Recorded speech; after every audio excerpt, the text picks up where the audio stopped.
With the passage of Missouri's new election bill, many voters have raised concerns on what that will mean before they cast their ballot. We wanted to find out what Missourians need to do now in order to still get out and vote. We spoke with Missouri Secretary of State Jay Ashcroft about what is in the law and what changes voters can expect in the November election. Here's KQ2's Nick Ingram with the story.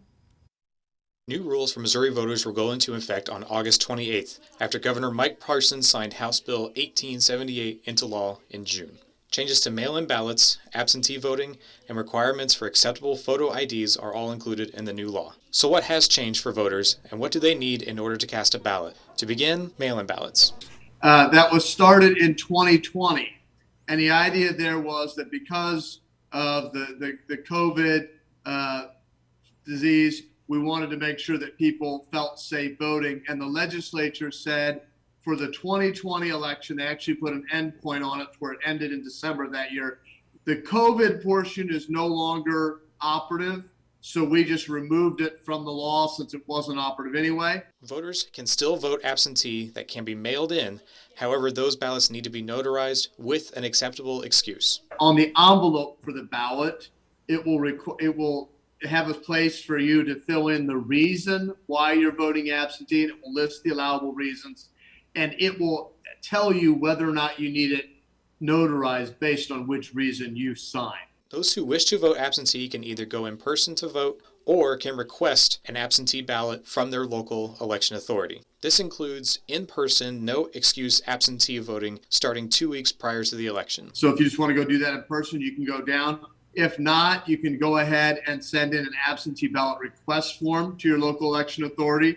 Your local election authorities generally have those on their website. We have contact information for every election authority in the state on our website. Ashcroft says there are still multiple ways Missourians can get an acceptable photo ID in order to vote that even his office will help get for free. Once you're 70, it never expires, because we thought that would help our more elderly citizens.